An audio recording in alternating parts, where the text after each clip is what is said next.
All right, ladies and gentlemen, once again, this is Bollitv. We are here today. Today is not just only going to be us talking about a book. This book, after this interview, you better go grab a copy.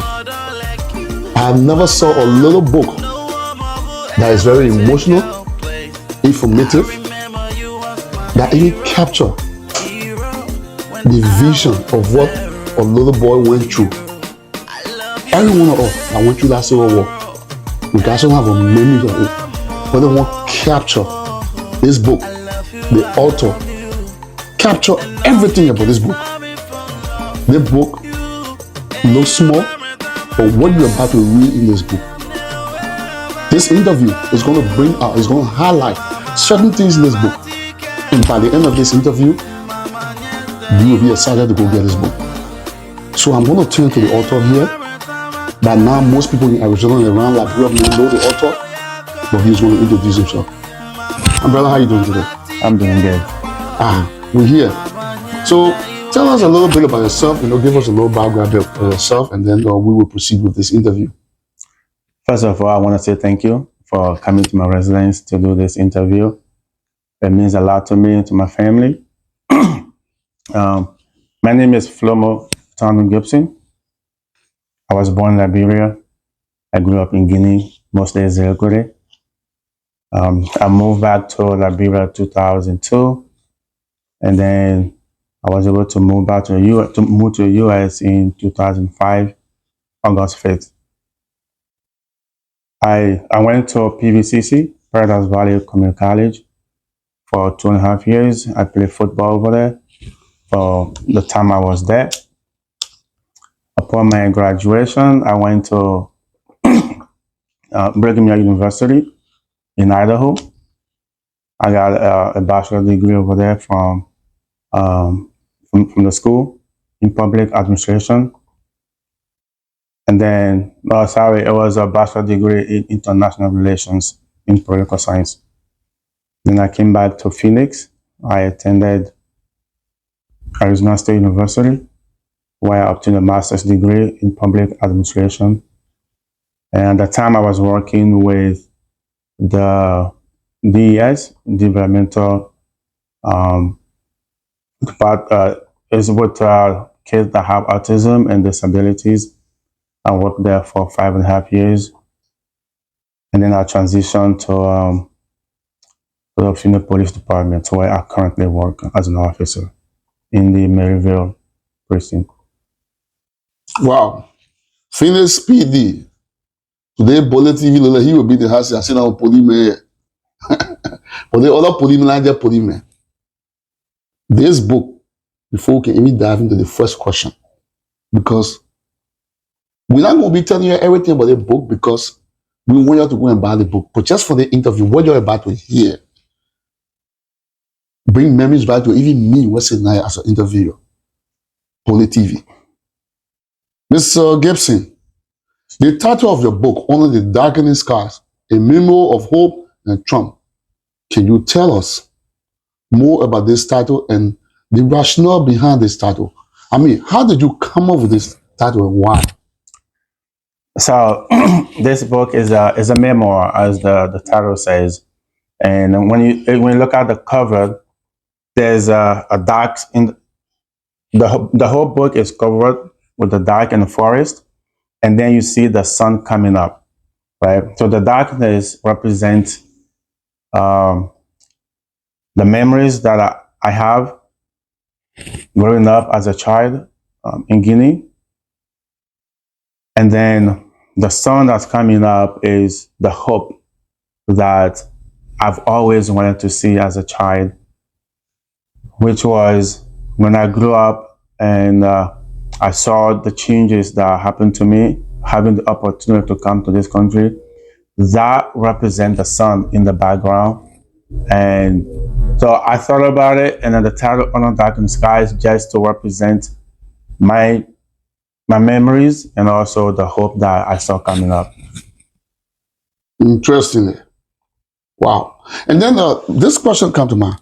Who is Stevie Rollins? Because his name is right in front of your book, and some may, so I may know, so I know a little bit about this guy, you know what I mean? So my question, I was kind of concerned about who is this, when I first took the book, right? So when you look right in front of it, you see his name and everything. I mean, who is he? What's the rationale behind his name being in front of your book? Can you give a little history about who is he or he? I don't know, who is he? Is he the writer or publisher? Who is he? So Stephen Rollins is a pen name. When I wrote the book, before I published it, I spoke with a couple of writers. Most of them actually don't use their real name. I was gonna put my name on it, but after speaking to these writers who have written many books without their real name on it, I decided to come up with a name. Stephen is a name of a famous writer, and then Rollins is a last name of another famous writer. They're both Americans. So I just put those two names together and use it as a pen name for my book. But I did write the book. So this theory really need not only be like your decoy name. Let's put it that way. I would take that as a decoy name. That's your decoy. So actually, just kind of, yeah, I mean, Google, all kind of man, I said, but who this theory really guy? But Mr. Gibson, reading this book, right? Let me just come to something here. Reading this book, it looks like the war really had a big impact on you and your family, especially to you. What was the rush? It's not behind this short, touching book. Why did you decide to write this book? Because this book, when I was reading, I must say, start getting some memories too. There were some things I heard about the war. So many Liberians who were born in Liberia and grew up and saw the war, we all have different stories and different things that we went through during the Civil War in Liberia. I can say that my experiences during the Civil War were not the greatest. I still vividly remembered things that happened. We used to live, my family still live in the community, which is right next to the Freeport. And during the war, the Freeport was a very hot zone where there was food and there was other amenities that the rebels needed. So my area became a very hot zone where the rebel leaders and the government were fighting to be in control of that place. But some of the things that happened to me, my family as a whole in this war, and when you read the book, there's a brother that I talked about in the book, my father's first son, who died in an accident when we were leaving Liberia to go to exile. That his death broke down my family. He was the closest friend to my father. When we lost him, my father has a very hard time to deal with his loss. And his death had a lot of impact on our family. Sorry to hear, my condolences to you and the rest of the family. Now, are you talking, because I see you mentioned Sylvester, are you talking about Sylvester? It's not Sylvester. His name was Lewis. Lewis was the one who passed away. Okay, I apologize. Because the reason why I'm asking, I'm sorry, Sylvester, if you're going to watch this interview. I'm not trying to kill you, but the man mentioned you so many times in the book until I must have a concern. And so I said, no, I got to find out who is Sylvester.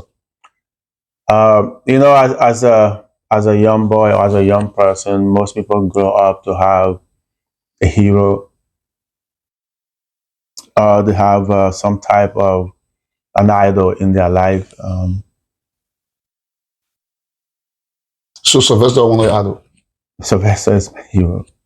Where is he? Is he in the United States or is he still in Africa? Sylvester is right in Phoenix. Oh, okay. He's my older brother. Okay. Who became a father at a very young age. I also outlined that in the book.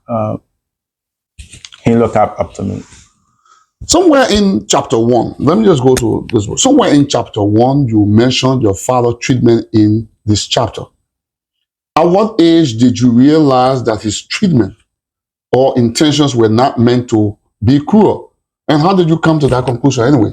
Because in the book you talk about, how you treat this treatment and then you all that. So that's why I'm asking this question. So as I said here, I still remember, right? My father would come from work, and he would not talk to anybody. He would just come. When we see him, everybody will be running home. As a kid, you go out to play, and when we hear the car coming, we know it's him. So when he comes, he just look at everybody. The child that will not have shoes on their feet will step on your foot and just and stand there for a while looking away. It was painful. That was his way of telling you that you need to have shoes on your feet. So when I was young, I went through those things. I didn't understand why they were happening to me as a child. As I grew up, I began to understand that that was not the proper way to teach a child why and when and how to wear shoes on their feet. So stepping on your feet, like your father was doing to you, is that what you mentioned as being the cruel intention? That was the beginning. Anything else that we need to know about? That was the beginning. So in the book later on, I went through different scenarios. So first of all, let me say this, right? I didn't grow up with my father. I was. The time you spent with him, I think you're stepping your foot. Yes, I left him at a very tender age, and it was just a couple months ago when my brother Sylvester reminded me that I was not even in school when I left my parents. When I mean school, I mean kindergarten. So you're very young. And when he and myself did the math, I was about at least 5 or 6 years old when I left my father and went to Guinea. So I don't know him. He does not know me. But the first 5 years I had with him was not pleasant at all. So I just heard you saying that when you grew up later on, you found out that particular behavior of things your father was doing to you was not the way to treat a child. Now, but how did you come up with a conclusion that it was not meant to be cruel? Because you said right now that, okay, after you realized it was not a way for anybody to treat a child, and you realized later on after you grew up. But then what I want to know, in the book you mentioned that you then realized that it was not meant to be cruel. How did you come up with that conclusion then? So when I was growing up, I saw other families, how they treated their children. And then when I grew, I understood that the African way of teaching is to make the child tough, for lack of a better word, right? So that the child can grow and be able to fit in difficult society and difficult moments.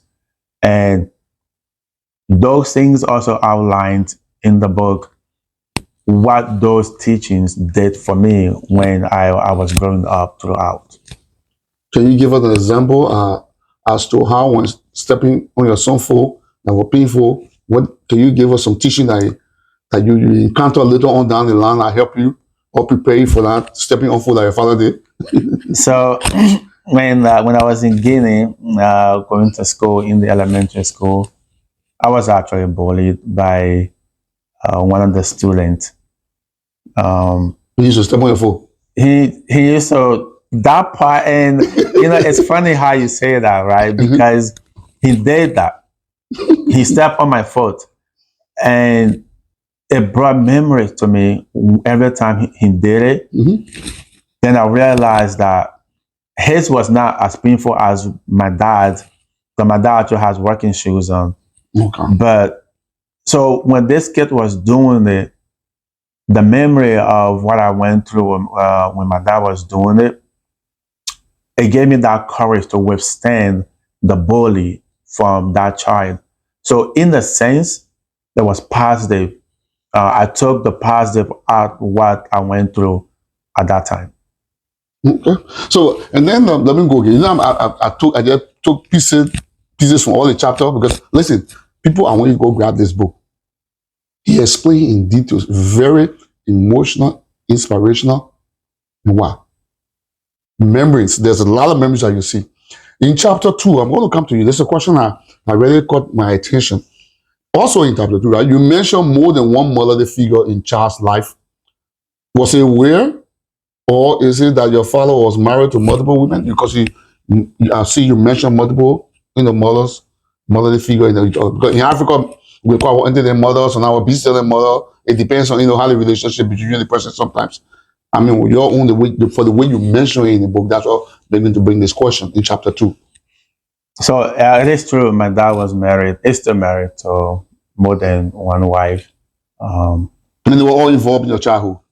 Is that what you were talking about in the book? Sadly, they were not involved. Okay, so can you explain to all the multiple mother figures? I left my parents, both father, mother, and stepmoms, all of them. I left them. Well, I didn't leave, right? My dad sent me away from my family to go live with other people. So my upbringing, they have no influence in it. So when I mentioned the multiple motherly in the book, despite my father having many wives, they did not influence me. Where I was coming from with that topic is, as a child, you can find a mother somewhere. A mother or your mother is not always the person who gave birth to you. Somebody who cares for you, somebody who sees after your good as a mother figure. Those are the people that I was speaking of in my book. It's not specifically to my dad's wives. Because I came across a lot of great women. Some of them I mentioned in the book. And they took me as their child. Those are the people I was speaking of. Mm. Do you feel guilty or blessed to have safely made it to the U.S. as mentioned somewhere in chapter 4? Because the way you're talking about, say, a guy in the plane, you were scaring through the window.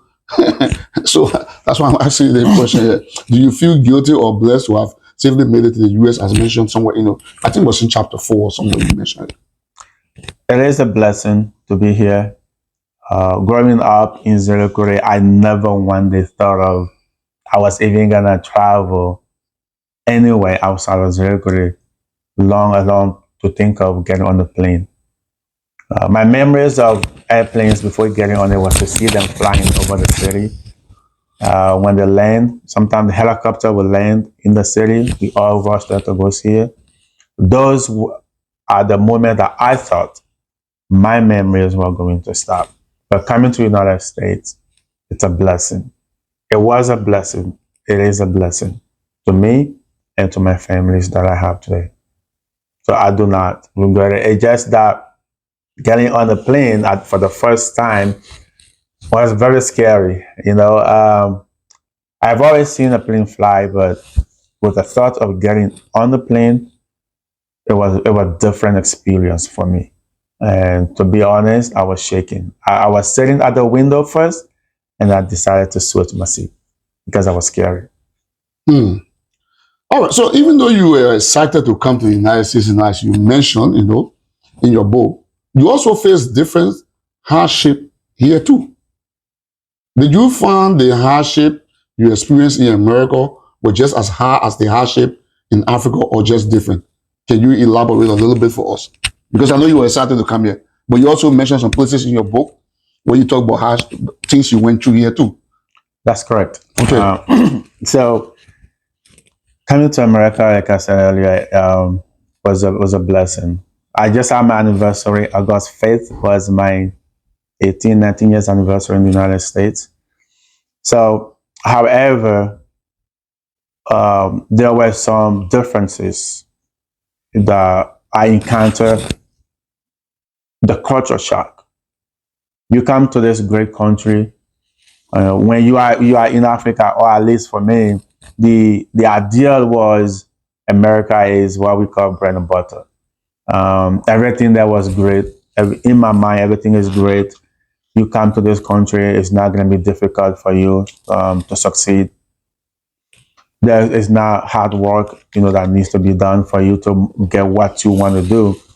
But moving here, some of the difficulties were the language barrier. Right now, before I came to the United States, I learned English. I was speaking English for only 5 years, and that was only in school. So, because I grew up speaking French. That French is my first language. I learned how to speak English when I went to Liberia to go to school. My English was not great. The accent was not great. The educational part was a challenge because when we came here, 2 weeks later, we went to Paradise Valley Community College to take a placement test. Imagine, right? I have never touched a computer in my life.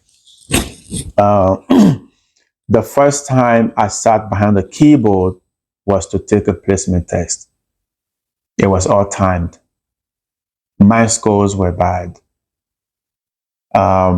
Though I had great grades in school back in Liberia, but because of the placement test results, the counselors decided to put me back in classes that I had already taken, classes that I understood very well.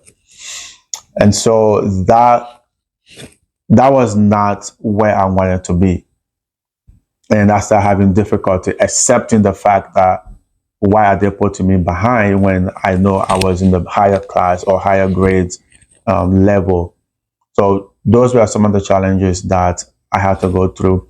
And the language barrier, when you say one thing, in my mind, I'm saying it correctly, right?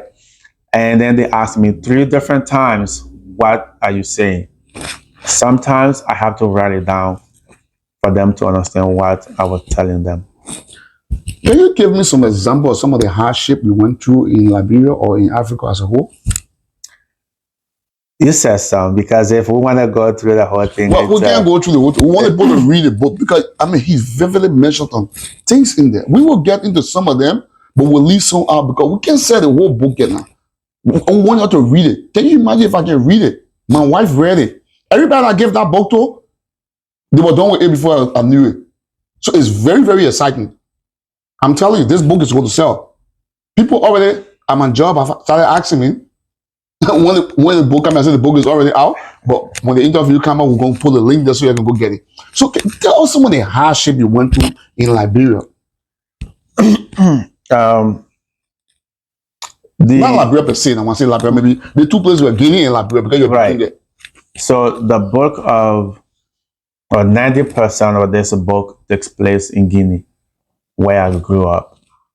Imagine as a 5 years old, living with a family you don't know, living with people you don't know, right? My understanding, 5 years old is still a child that his mother or her mother needs to be nourishing at that time. But I was sent against my will to go live with a family. Now, growing up with this family was some of the most difficult moments in my life. And those are the reasons why I decided to put this book together. I'll give you some example. And these are not unique to me, right? But I walked almost 15 to 20 miles one way to go to school. As a 5-year-old? I was in the 6th grade. So let's say that was about 11 years old, 10, 11 years old, right? I walked by myself 10, 15 to 20 miles to go to school one way. First of all, you wake up in the morning, you got no food to eat. Not everybody, most of all in Liberia went through that sentence. So once you so right. But you have to understand that we're speaking of a child who is living with a family that's supposed to take care of him. Okay? If I was living with my parents and that's happening to me, it would be understanding. But I believe I was sent to these families so I can be taken care of in my mind. So those long walk, you wake up in the morning, you go to school, you come home. And Guinea at that time, in the 6th grade, we go to school twice a day. So you go in the morning, you come home around 12, 1-ish. Then you got to go back at 2 o'clock, and then you get off at 4, 4:30. In the book, I mentioned a plantation. If you're familiar with Zerikore, there is a very, very big rubber plantation. The Zerikore is located in Guinea, West Africa, right? West Africa, Guinea. So I had to walk through that rubber plantation. By yourself? By myself, every day, twice a day to go to school. Because the school was just behind the plantation. There was a huge community, a new community behind the school, behind the plantation. And this was a new school. That's where I was sent to go. In Guinea, most of the time, we didn't choose what school we want to go to. We were sent to the school. So, and the evening school would end about 4:30, 5 o'clock. I want to play soccer. I want to play football. Let me put it that way. So when we get up school, I stay and play football. By 7:30, we're done. It's dark. Most of the guys I play with, they all live in the area. So you got to go through that rubber plantation? I have to walk to the rubber plantation. I have to walk 10 miles, 15 miles to get to my home. But that plantation was known to be a place where a lot of murders took place at that time. Kidnapping, raping happened in that rubber plantation. Well, you didn't have anybody in our family, older person that was escort you back and forth to school? Or were there any excuses made as to why you couldn't walk you back and forth?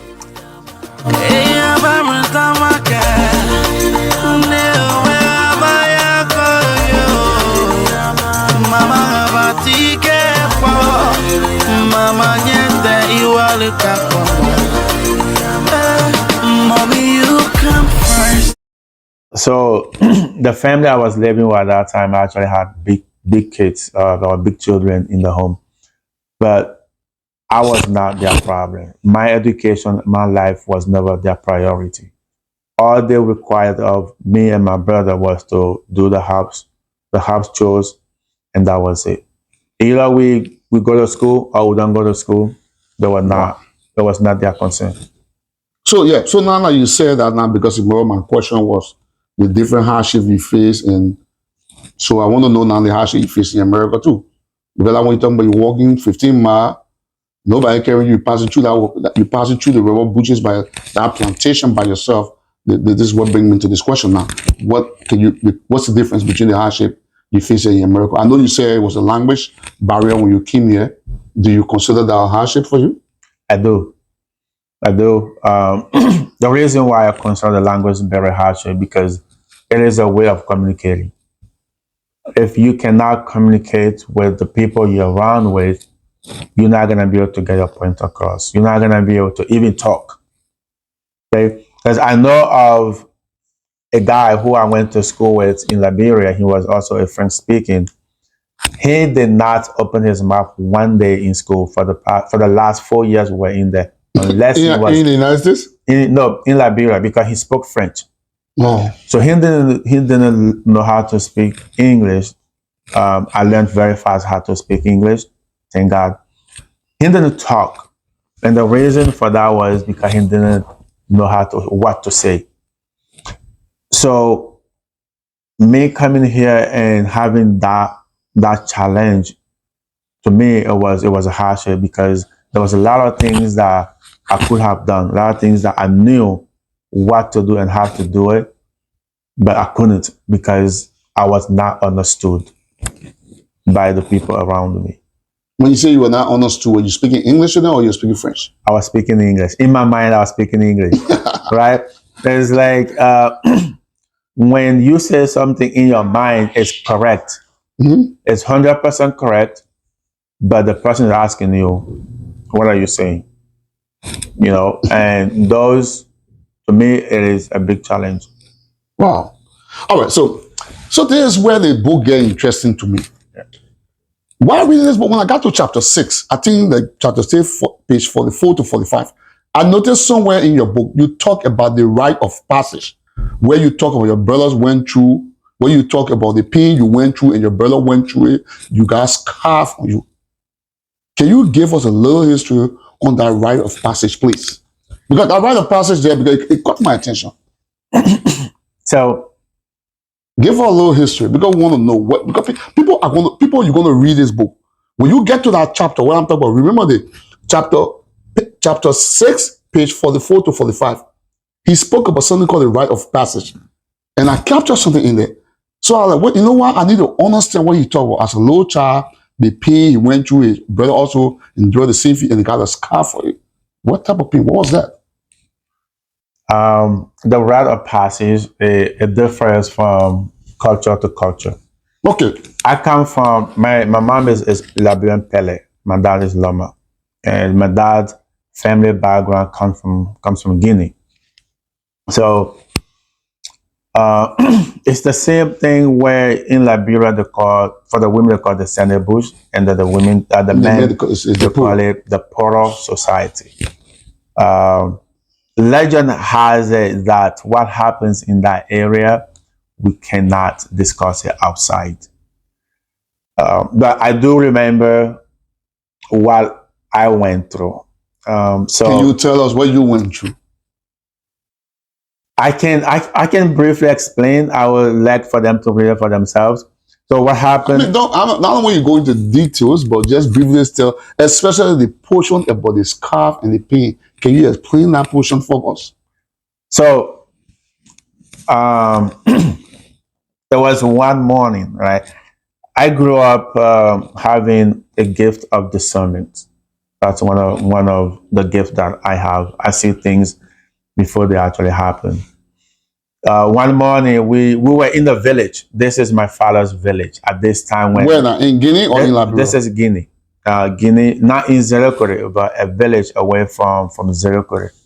About 3 to 4 hours. Do you remember the name of that village? The village name is Makwazu. Okay. Because there are some people who will buy this book, who will watch this interview. You know, I want us to relate people who, this memory should not just only be about us on the interview or only the audience, but there are others who will be interested to go Google these villages to see. So what you're about to explain, go ahead now so we can hear this little bit of that. The pain what you went through and this scarf that you're talking about. The village, the name is Makwazu. Interestingly, before I talk about the scars, if you follow football, Paul Popper, that's where they come from. That's where his father from. So sometimes I brag to my friends that me and Paul Popper come from the same village. He's actually been there many times to visit. He's got a project going on there. But nevertheless, so we're in the village. It was me, my brother Sylvester. My mom was there at that time. My little sister, Jackie, was there. She's also here. My dad came in that village with my older brother, Philip, my younger brother, James, and my younger brother, Dolly. Dolly is here, Philip is here. James is still back in Liberia. So, and then one morning, they just woke up everybody very early in the morning. They said, we're going to go for a walk. As we're walking, I'm having the thought that we went to a Poro Society. Because me and my brother and Sylvester, we've been in that village for almost 2 months. At that time? At that time. Nothing was happening. And nobody came to you guys to mention Poro business to you guys? Nothing. So what made you to think that when you were walking that morning, you get into your mind? Because my father showed up with my other brothers. And we were the oldest boys at that time in the family. I just had that discernment, exactly where we were going. And we walked into the Poro Society. When we got into the zone, the first thing I heard was yelling and crying, boys crying. And then tears began to roll down my eyes because I remembered that I was about to go through that pain. What, were they being tortured or what was going on? I don't know what was going on. But you heard them crying? I heard the cries. But you experienced that same pain when you cried? Yes. What happened? So I heard the cries and I knew I was about to go through the same thing. And we walked there, they sat us down, and you don't see anybody, it's just us. And I'm just looking around. But you can hear people crying around you. I just hear people crying. And then 2 guys came over and grabbed me. And they just took me. It was a little path going down. They took me down there, and then next thing my shirt was off. They held me down.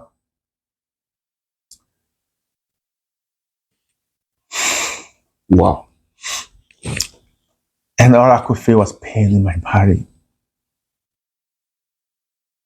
And I could feel the blood coming out of my skin, my back, and my chest. Wow. I couldn't fight. I just cried. Because they had you held down. Wow. So this is where the passage, this is where you came from in this chapter. It is in the book. I don't want you to go too far. I want people to actually go there and read this book. So this is actually where you were mentioning when you talk about the rite of passage. I'm sorry, brother, but wow. Mama,